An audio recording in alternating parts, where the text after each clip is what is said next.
젊은 여성 소비층이 주로 찾는 대표적인 패션 판매 상권 숙대 입구. 지하철 4호선 개통 이후 서울 시내 핵심 상권으로 성장해오던 숙대 입구 상권이 최근 쇠퇴기에 접어들었다는 평가를 받고 있는데요. 이런 평가를 받는 이유와 대처 방법은 어떤 것들이 있을까요? 그런데 숙대 입구 상권이 소규모 점포 창업주들에겐 좋은 기회가 될 수도 있다는데 과연 어떻게 바라보고 어떻게 대처해야 하는지 숙대 입구 상권에 대한 모든 것 지금 함께 하시죠.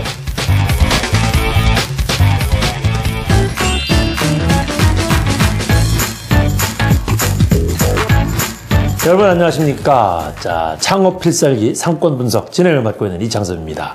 요즘에 대학가 상권 쭉 둘러보고 있습니다. 대학가 상권 하면은 여대 앞을 빼놓을 수가 없겠죠. 자, 그래서 오늘은요 숙대 입구 상권을 분석해 보도록 하겠습니다. 자, 오늘도 도움 말씀 주실 분은요 서정헌 교수님이십니다. 모시겠습니다. 자, 어서 오십시오. 안녕하세요. 오늘도 잘 부탁드리겠습니다. 네. 뭐 여대다운 뭐 화려함, 아기자기함 뭐 이런 것들이 우리 숙대 입구 상권에 늘 묻어나는데 이것이 본격적으로 성장하기 시작한 것은 언제부터입니까? 아무래도 지하철역 개통 이후인가요?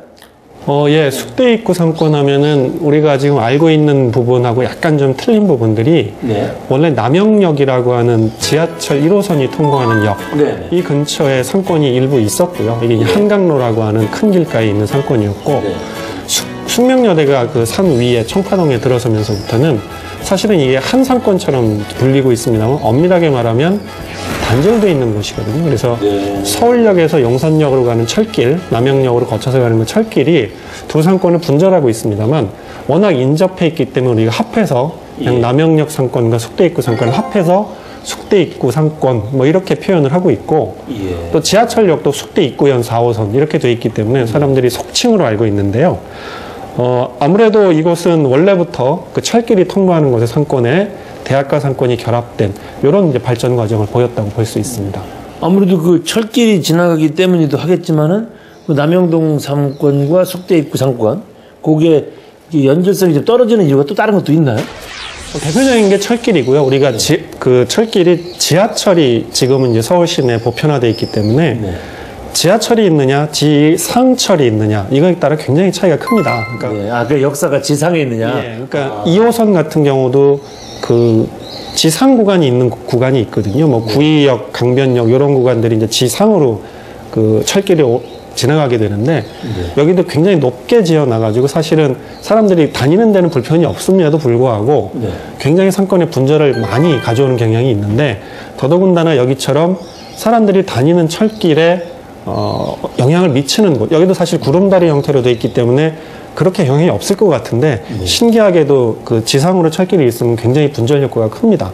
이게 이제 단적으로 나타나는 게 공항철도가 서울역까지 오는 동안 그 철길이 옛날에는 경원선 라인이라고 해서 전부 지상으로 있었거든요. 근데 이게 공항철도가 개통이 되면서 지하화했습니다. 그래서 이렇게 되면서부터 그동안은 철길 주변에 아무것도 없다가 지하화함과 탄압만으로 상권이 새로 만들어지는 경향을 보이거든요. 아니 사실상은 그게 무슨 뭐 육교를 놓거나 건널목을 하거나 왔다 갔다 하기는 다 해주잖아요. 그렇습니다. 그럼에도 불구하고 뭐 심리적인 요인도 있나 봐요. 그렇기도 하고요. 이게 뭔가 길을 건너서 저쪽 건너편의 상가에 간다. 이게 심리적 제한 요인이 분명히 있는 거죠. 그냥 자유스럽게 넘나드는 것보다는 약간의 반감 효과를 갖게 될 수밖에 없는 거라고 볼 수 있습니다. 아, 그래서 전국의 곳곳에 그 주요 상권에서 저 지하철이나 철도 역사 지하화를 막 부르짖는 이유가 다 그런 거군요. 그렇습니다. 민자 역사 같은 경우는 집결 효과를 오히려 가져오게 되는데 기존의 역사들은 오히려 분절 효과를 가져오는 경향들이 많이 있습니다. 네.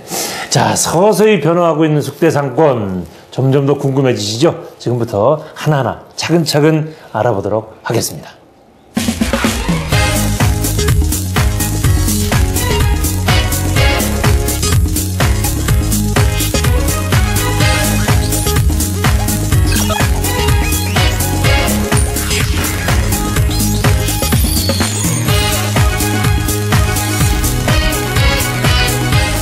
그 숙대 입구 상권을 어떻게 구분해서 볼 수 있을까요, 그럼? 크게 보면은 학교 앞에서 큰 대로변 청파로까지 오는 그 학교 앞 상권이 있고요. 두 번째는 그 길을 건너면 이제 남영역 지하철역 근처에 있는 상권이 있는데요. 남영역하고 또 숙대 입구역은 거리가 그렇게 멀지는 않음에도 불구하고 상권이 성격이 굉장히 판이하게 나타나기 때문에 크게 보면 3개, 작게 보면 2개 이렇게 상권을 구분해서 볼 수 있습니다. 어떻게 보면 그 상권치고는 그 메인 그 상권 가운데를 착 뚫고 지나가는 메인 도로도 좀 짧은 편이라는 생각이 들어요. 예, 상권 그러니까 길이 짧다라는 표현도 맞고요. 그다음에 상권 규모가 작다라는 표현도 적절할 것 같은데 이 부분은 역시 그 숙대 뒤쪽에 있는 효창공원 이게 상권의 발전을 가로막고 있는 중요한 요인으로 작용을 하고 있다고 볼 수 있겠습니다. 예. 근데 하여튼 그 예전에는 여기가 그 유명 패션 브랜드가 밀집돼 있을 만큼 굉장히 그 패션 판매 상권이었다는 평가를 받았는데 언제부터인가 이게 오히려 좀 침체되고 쇠퇴돼 가는 모습이다라는 분석들이 많이 나왔었거든요. 그것이 그 뭐 동대문 패션 상권을 직접 연결해주는 4호선역이 오히려 그쪽으로 몰고 가고 있다라는 얘기도 있는데 맞습니까? 네, 일부 뭐 타당한 평가라고 볼 수 있는데요. 네. 이거는 전반적인 의류 판매 상권의 쇠퇴와도 밀접하게 관련이 돼 있다고 볼 수 있는데요. 네.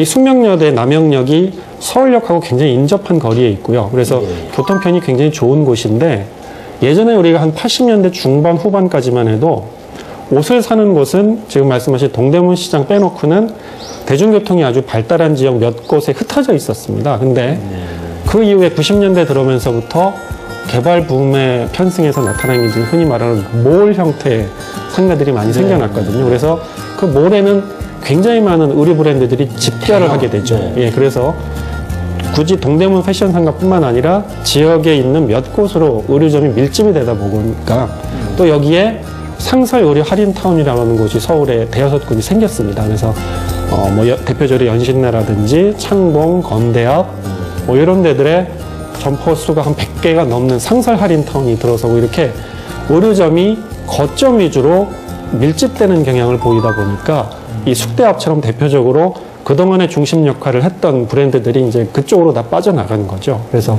기존에 있던 것보다 좀 쇠퇴한 형상을 보이는 게 아마 시각적으로 확인이 되실 겁니다. 그렇다면 이 숙대 입구 상권의 가장 큰 특징 뭘까요? 예, 흔치 않게 그 지상으로 나 있는 철길, 물론 그 위쪽으로 지나가서 이제 구름다리 형태로 건너갈 수 있게 돼 있습니다만 이 철길이 상권을 분절하고 있다는 게 가장 큰 특징이라고 볼 수 있고요.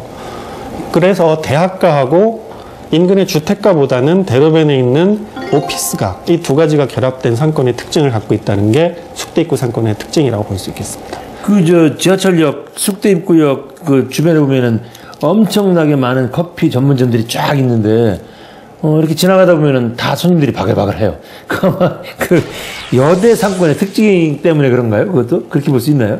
뭐 여대 상권의 특징도 일부 반영이 돼 있겠죠. 아무래도 그냥 여대하고 일반 종합대학 하면은 당연히 종합대학은 남성 학생들 비중이 한 반반은 되잖아요. 근데 여학생들이 많은 것은 아무래도 약속 장소로 쓰이는 경우들도 많고 남학생들이 유입이 되지 여학생들이 유출되는 효과는 많지만 여기서 추가로 유입되는 것보다는 그게 더 많거든요. 그래서 커피 전문점을 약속 장소로 쓰이는 경향이 많다는 점도 있고요.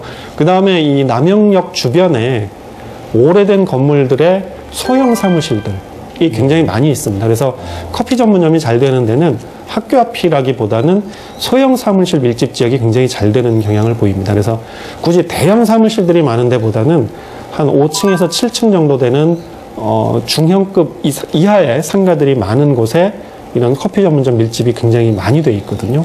여기가 이제 그런 특징을 반영하고 있는 곳이라고 봐야 되겠죠. 그러면 이 커피숍 말고는 어떤 업종들이 좀 유난히 눈에 띄나요?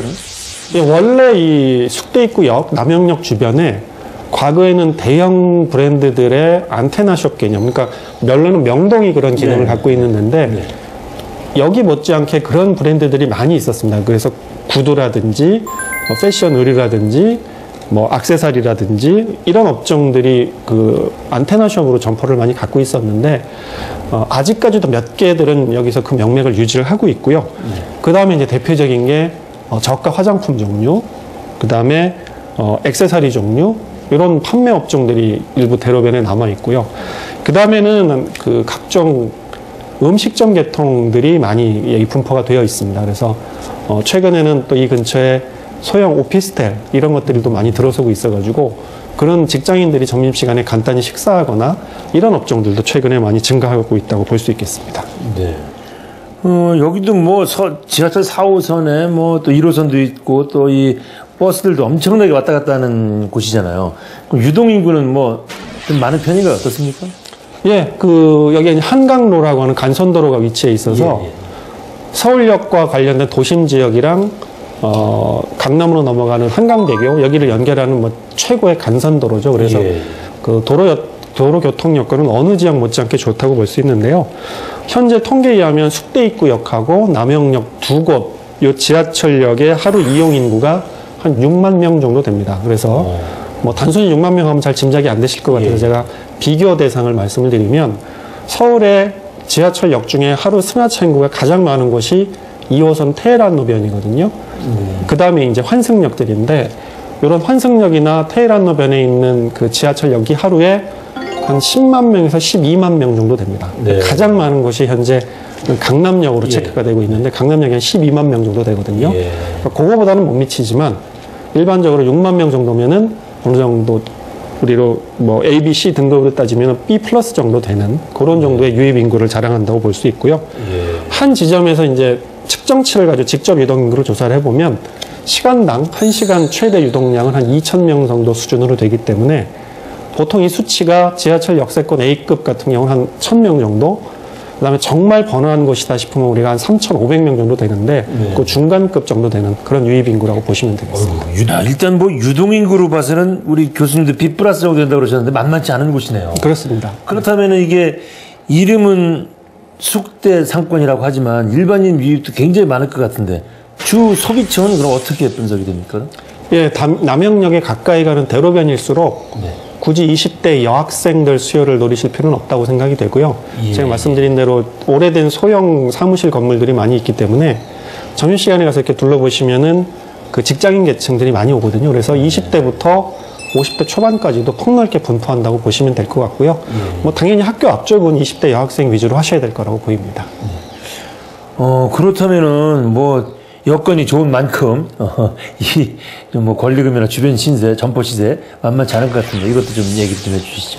예, 임대 시세가 도심 상권에 가깝기 때문에 상당히 높게 형성이 되어 있습니다. 그리고 변동 폭도 사실 적고요. 그래서 이 권리금이나 시세가 그 우리가 불황기라고 하면은 변동 폭이 굉장히 많이 생기게 되는데 도심지에 가까울수록 그리고 구도심일수록 변동 폭이 굉장히 적거든요. 여기는 이제 그런 형태를 보이게 되는데 한강로 대로변 쪽에 있는 가게들은 권리금이 보통 뭐 요새는 많이 시세가 떨어졌다고 하긴 합니다만 그래도 한 1, 2억 정도는 붙어 있다고 보시고요. 그다음에 월 임대료 같은 경우는 대로변에는 25평 이상의 중형 이상의 매장들이 많기 때문에 한 250만 원, 300만 원까지 올라가는 매장들이 많이 있습니다.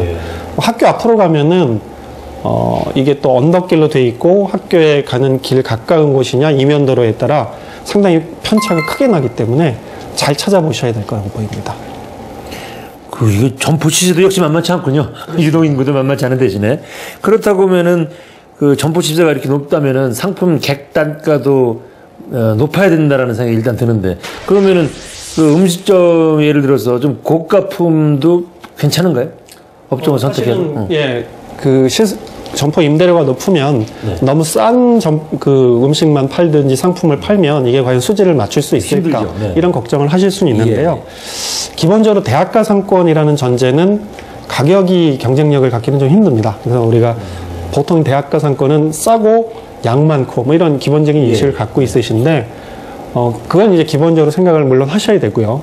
다만 그거 플러스해서 대학가가 저가긴 합니다만 뭔가 특색 있는 상품의 소비를 원하는 특히 여대 같은 경우는 그런 성향들이 있기 때문에 저가를 한 70% 이상으로 가지고 가시되 30% 정도는 실속 소비 플러스 자기만의 소비를 갖고 싶어하는 소비 계층을 노리는 그런 품목을 결합하시는 게 전체 가격 전략을 삼으시는 게 도움이 되시지 않을까 생각이 듭니다. 아무래도 남자 대학생보다 남학생보다 여대생들이 가격대에 좀 더 민감하겠죠? 민감한 건 뭐 남녀 학생 거의 비슷한 공통적인 현상인데요. 지금 말씀드린 대로 그 가치 있는 소비, 그러니까 남들이 안 갖는 뭐 이런 소비를 하고 싶다 이런 것들은 아무래도 여학생들이 조금 더 소비 성향이 강하다고 봐야 되겠죠. 그럼 이제 그것도 어떤 가격대를 산정할 때 기준을 삼아야 되나요? 외학생들의 그런 민감함을? 예, 그렇습니다. 보통 그래서 그 대학교 갔을 때 전체 뭐 음식 같은 경우는 한번 먹을 때 많은 사람들이 모여서 먹기 때문에 하나의 단가가 그렇게 높은 음식은 많지 않습니다만 네. 우리 판매 상품, 뭐 액세서리나 의류나 이런 것들은 단가 자체를 많이 따지게 되는데 요 경우에는 이제 심리적 가격 저항선이 한 2만 원 정도, 그러니까 10,000원 정도면은 보편적으로 많이 사게 되고 2만 원을 넘어가서 3만 원, 4만 원 가면은 굉장히 심리적 저항감이 있기 때문에 이런 가격 단가는 잘 고정을 해보실 필요가 있을 것 같습니다. 네. 오늘은 지금 이제 숙대 상권에 대해서 이런저런 분석을 해드리고 있습니다. 자, 이번 시간에는 상권 분석하는데 도움이 되는 정보를 소개해드리는 시간이죠. 상권 레이더입니다. 오늘은요, 상권과 개발 요인, 또 이 상호 간의 관계, 어떻게 판단해야 하는지 이런 부분에 대해서 설명을 좀 들어보겠습니다.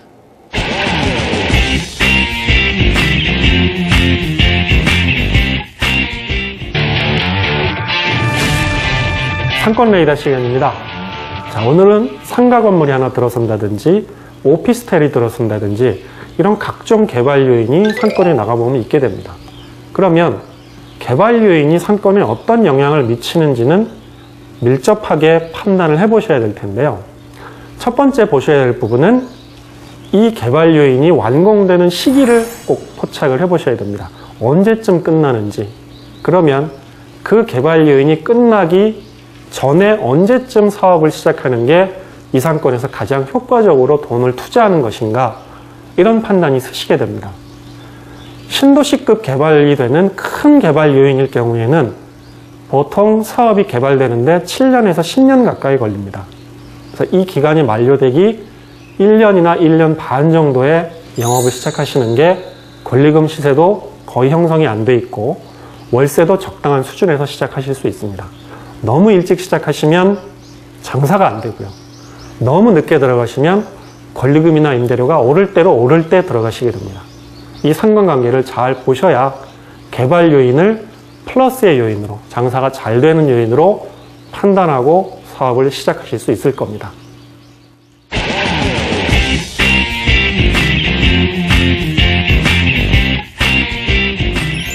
숙대 상권 주변을 이렇게 돌아다니다 보면 사실 낡은 건물들이 많잖아요. 근데 이런 건물에다가 만약에 점포를 임대해서 뭔가 장사를 하고 싶다면 인테리어 비용이 더 훨씬 들어가는 거 아닌가요? 어떻습니까? 실제로 뭐 오래된 건물을 하시게 되면은 인테리어뿐만 아니라 시설에도 비용이 많이 들어갑니다. 예를 들어서 전력 용량이 많이 필요한 업종들이 있거든요. 기계 장비를 많이 다룬다든지 이럴 경우에는 전력 승합 공사를 해야 되는 경우가 있기 때문에 이건 추가 비용이 들어가는 거죠. 그렇기 때문에 인테리어나 시설이나 이런 부분에 비용이 더 들어간다는 걸 기본적으로 인식을 하셔야 되는데, 또 굳이 인테리어를 너무 높은 비용으로 하겠다 이런 생각만은 안 가지셔도 되는 게, 여대앞의 특징 중에 하나는 상품 자체가 인테리어를 대체하는 부분들이 있습니다. 아기자기하고 좀 이쁜 상품들을 잘 데코레이션 해 놓으시면 이것 자체가 인테리어를 대체하는 효과가 자체가 인테리어가 된다. 예.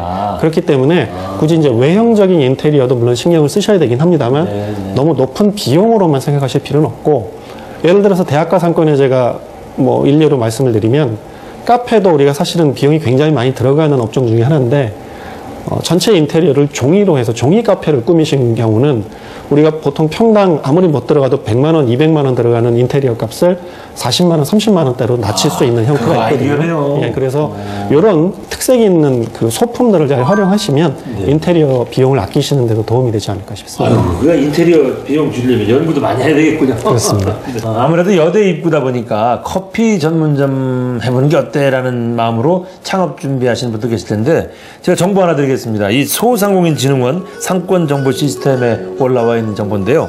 거기 보면은 숙대 입구역 상권에 커피숍이 많기는 하지만 최근 감소 추세라고 합니다.